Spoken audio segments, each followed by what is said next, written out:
Namo Buddhaya, Namaste. Depression and anxiety. The meaning of life.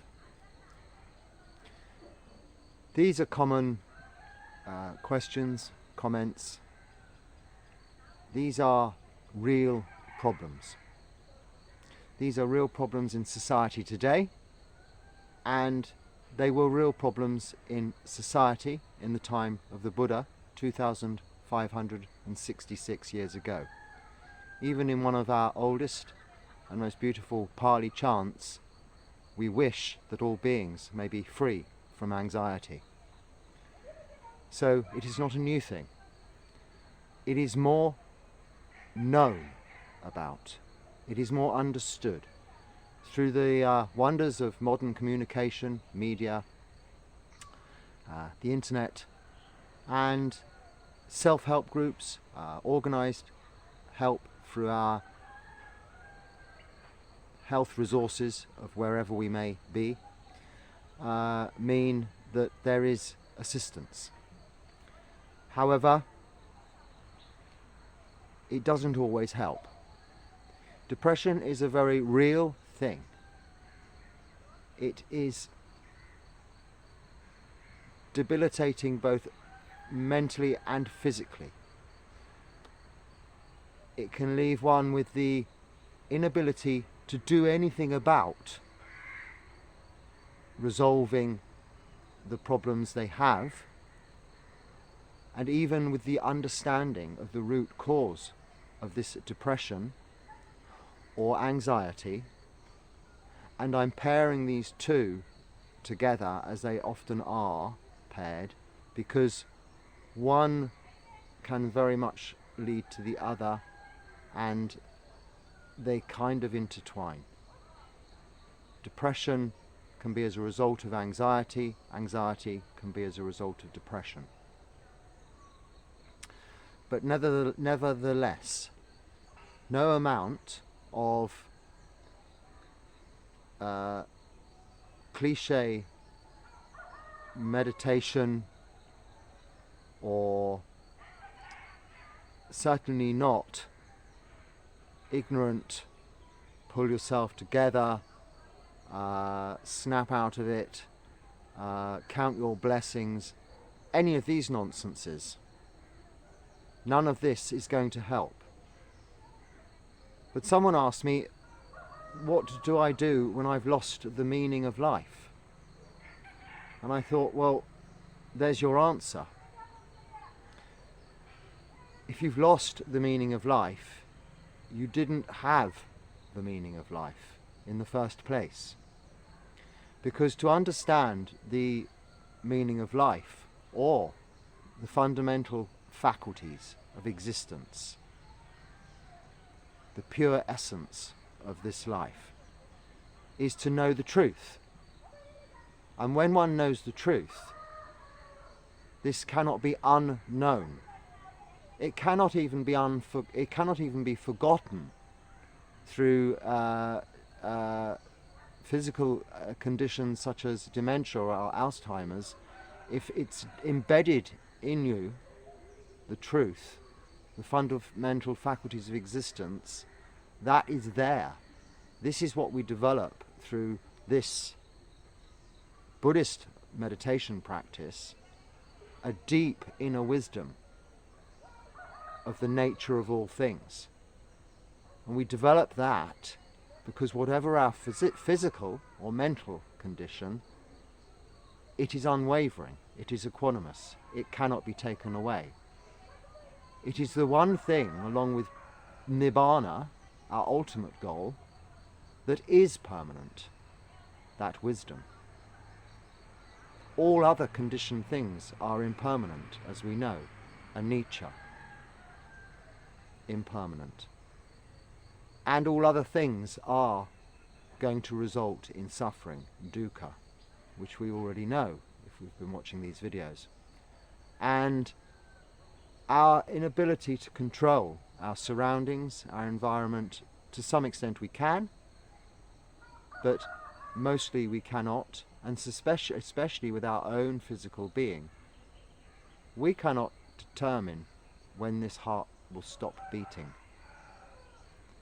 We cannot control how fast our hair grows or falls out.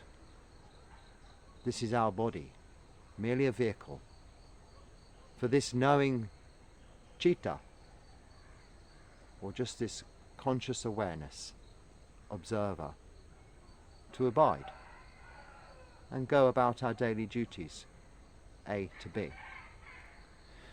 But if you are suffering from depression, if you have anxiety, even watching this video this far, you would have had enough.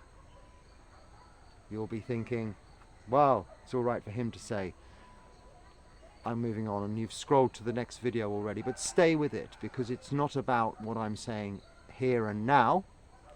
Everything is about the here and now, but this is a continued practice, and steadily, day by day, there is a way out of depression, and there is a way to be free from anxiety. So what to do? Meditation. And you may think, well, that's cliche, I've already tried meditation, it's only made it worse. Maybe it has, yes. Buddhist meditation. Buddhist meditation is about a holistic practice, a way of life. Not just the meditation itself. It is linked with the way we live, the meditation, and what we develop from the meditation. And what we develop from the meditation is wisdom.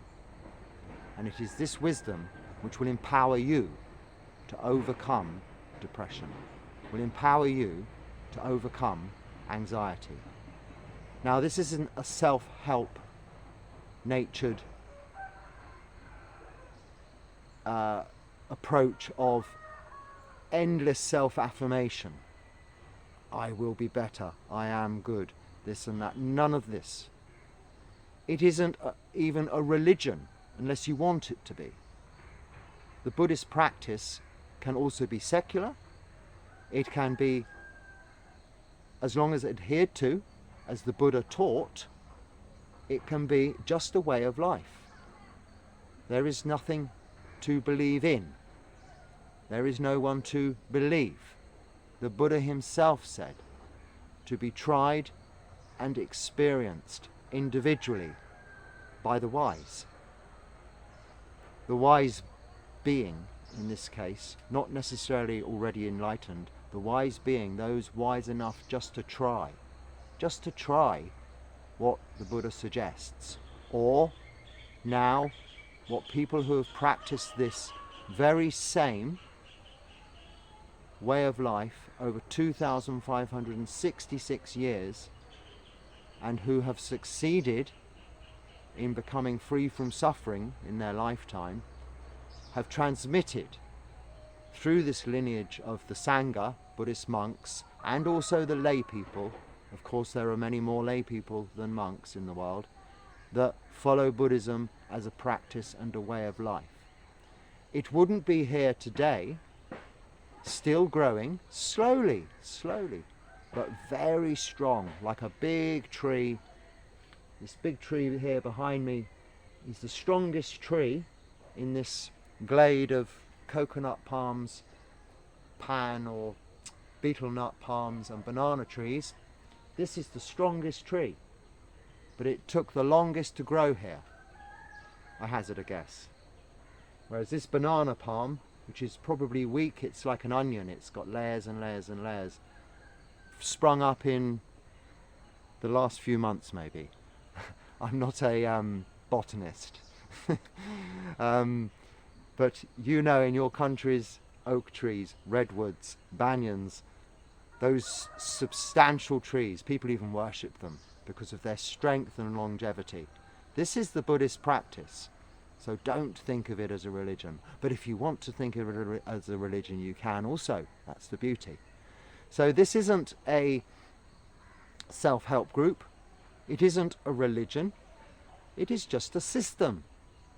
And even that word rings alarm bells. A system, or not another how to get rich or how to be successful, a system, a way of betting on horses, a way of trading futures and options with financial markets in spread betting. They all have systems. It all has negative connotations. So words are very, very difficult to describe this Buddhist practice. There is also language barriers. It is also not the case that it's a doing thing.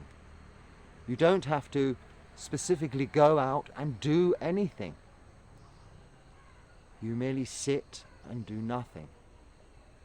Now, what I said in a recent short was that many people who are suffering from depression have low self-esteem, have no high opinion of themselves whatsoever.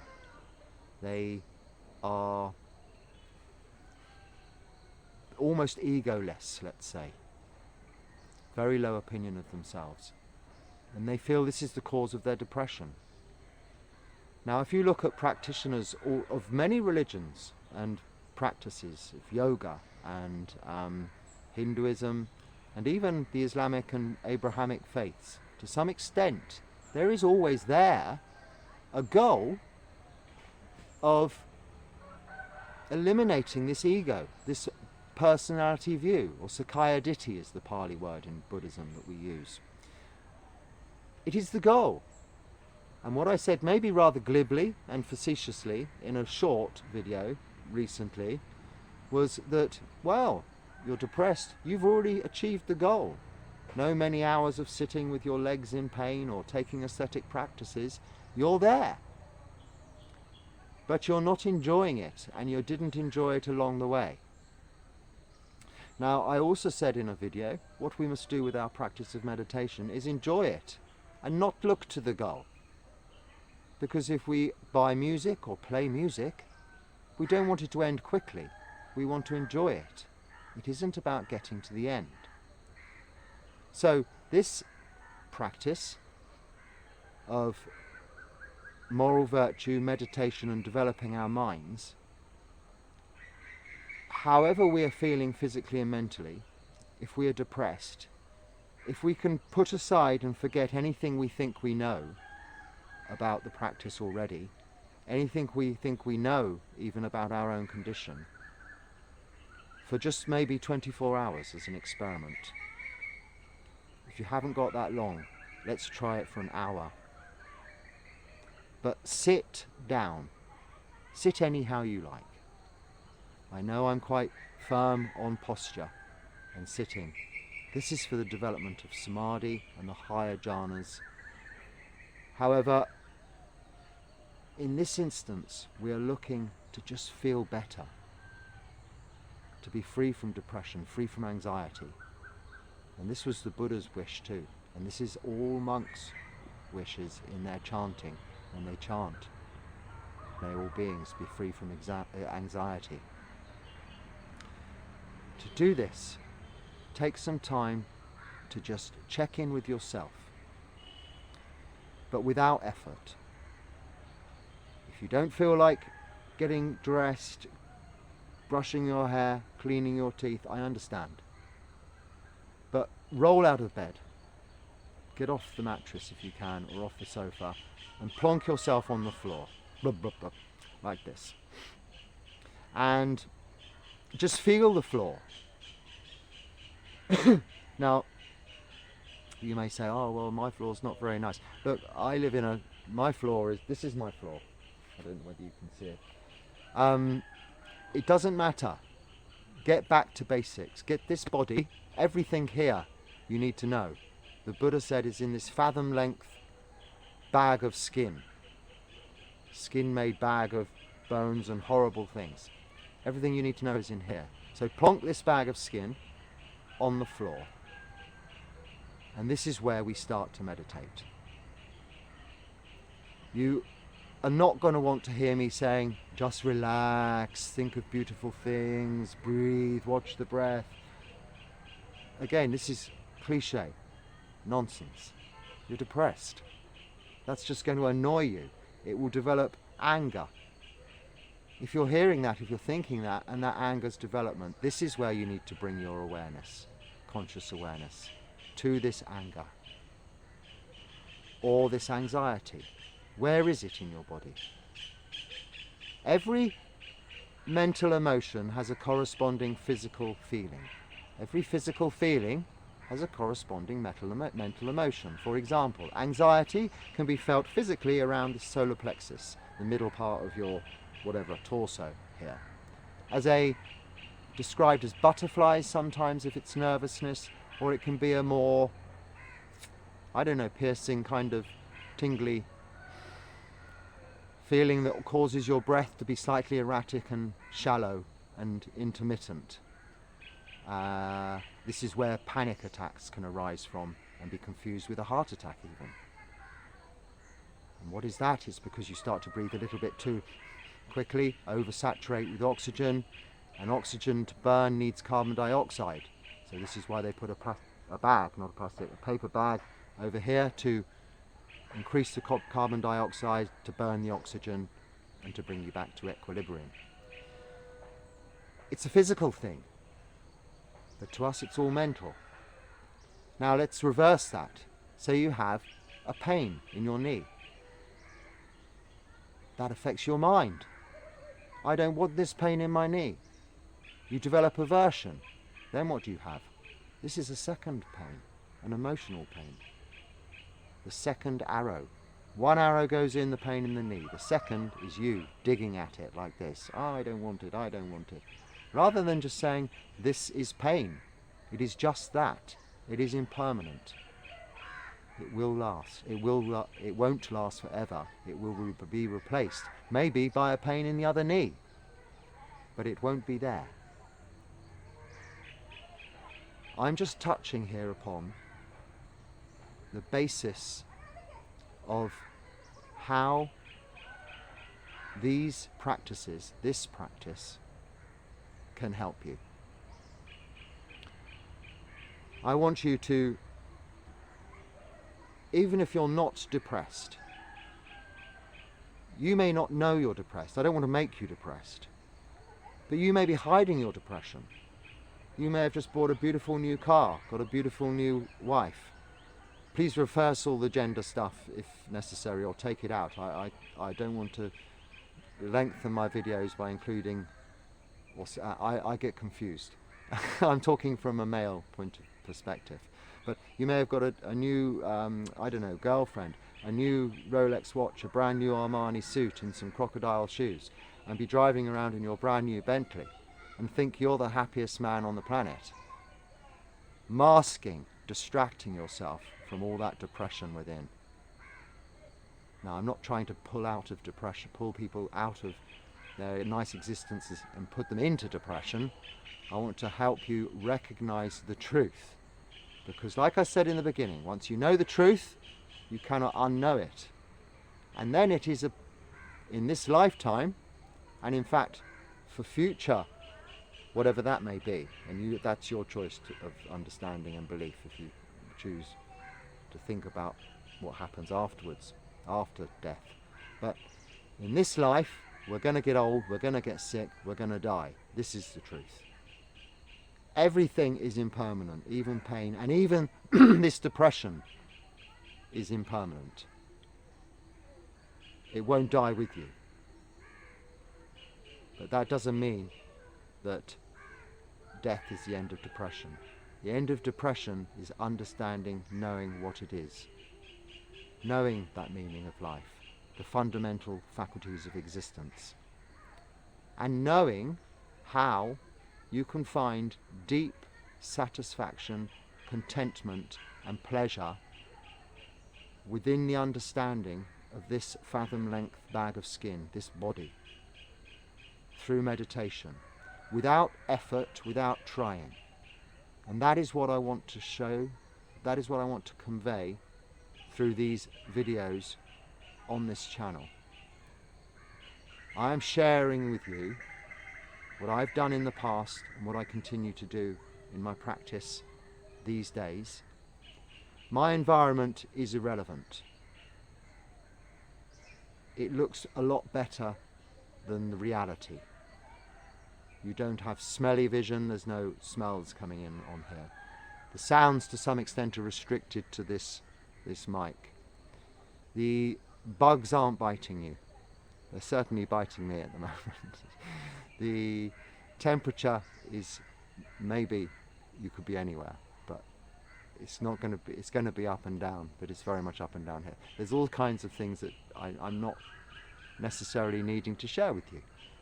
But I'm content, and yes, as a result of contentment, I'm happy. But again, I don't want to be saying, hey, just because I'm like this, you can be like this. It's not like that. You need to find this yourself. But I'm not saying you have to do all the work.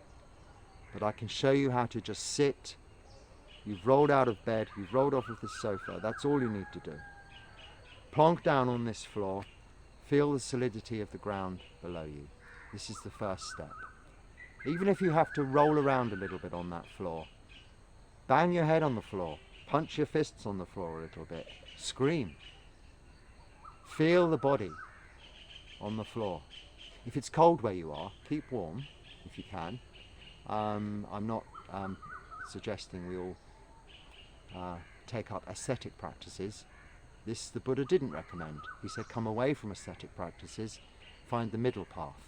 Now some of my lifestyle may be considered by modern day world ascetic, but from the Buddha's time it was considered quite middle way. And even actually when you experience this monk monastic lifestyle living in the forest, it is really the middle way of monasticism and of worldly life, when you know how to appreciate it and how you understand it. So I want you to be able to join me in future videos in meditation, where we will investigate this body, understand where these feelings are coming from. But even if we know the right root cause of our anxiety or our depression, that may not help. It won't get rid of the root cause. But what meditation will do, it will bring you into the present, here and now. The cause of your anxiety, the cause of your depression, will be coming either from the past, which is memory, just that, and this is unreliable, or anxiety about the future, which is just imagination. It is just that, unreliable. What is actually happening, this heart beating in your chest now, this anxious feeling, this nervousness, this sweating, this pain, emotional pain, is here now in this moment. But if you take each breath in and each breath out, one at a time, observationally, notice the space between the breaths. Notice the silence between the sounds, the space between the objects, the solidity of the ground below you. You will find a space of abiding for your conscious awareness, where it is free from the memories of the past, free from the imaginations of the future, and present in this very moment, here and now, where there is no pain. You can be free from suffering, free from anxiety, and free from depression. I'm going to continue along this theme because it's a very real and prevalent condition now, as it always has been. But now you have the opportunity to listen not just to this channel, but other forest monastery, Thai forest tradition, Buddhist channels, I won't recommend anything other than what I understand, what I am trying and testing, have tried and tested, and am doing. I'm sure there are many other alternatives out there. You are free to explore. But the one thing I will say is choose a path, a route, a way, 100%. Jumping from one to the other, here and there, will only create more confusion, which is then again more fuel for anxiety. So find something you're comfortable watching, listening to, have time for, and is easy.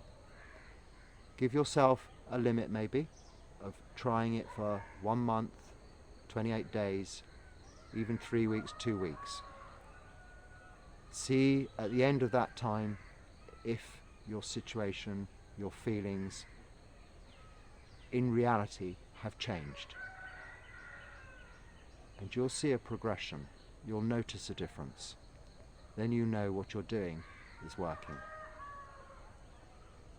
So, many blessings to you. Sukhi hotu, sukhi hotu, sukhi hotu. That means be happy. If you're not happy at the moment, know you can be happy. And I really would like to help you get there. Namo Buddhaya.